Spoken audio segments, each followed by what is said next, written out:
Hi நண்பா, welcome back to SS unique. Director Mari Selvaraj அவர்கள் ரீசெண்டாக ஒரு இன்டர்வியூவில் தளபதியோட அரசியல் என்ட்ரியை பற்றி ஒரு ஃபேன் பாயாக ஷேர் பண்ணியிருக்காரு. அதாவது தளபதி இப்போ அரசியல் கட்சி ஆரம்பித்து சினிமாவை கைட் பண்ணுறத நீங்கள் எப்படி பார்க்குறீங்க அப்படின்ற மாதிரி கேட்டதுக்கு, நான் சின்ன வயசுலேருந்து தளபதியோட தீவிர ரசிகன், இதுக்காக மன்றம்லாம் வேற வச்சிருக்கேன். ஸோ அவர் சினிமாவிலேருந்து விலகிறத என்னால் ஏற்றுக்கவே முடியலை.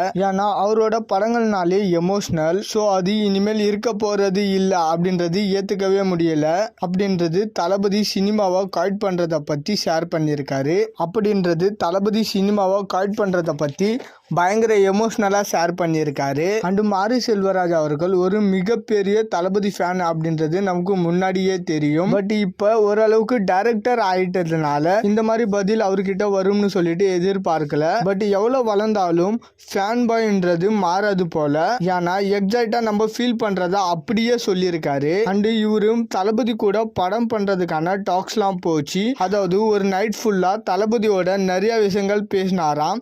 அண்ட் அந்த டைம்ல ஒரு கதையும் தளபதிக்கு சொன்னதா முன்னாடியே சொல்லியிருக்காரு. பட் இனிமேல் அதெல்லாம் நடக்கிறதுக்கு வாய்ப்பு இல்லை. ஓகே நண்பா, இது மாதிரி தளபதி பற்றின அப்டேட் தெரிஞ்சுக்க மறக்காம எஸ்எஸ் யூனிக் சேனலை சப்ஸ்கிரைப் பண்ணி சப்போர்ட் பண்ணுங்க. இதோட வீடியோ முடிச்சுக்கிறேன். ஓகே, பாய்.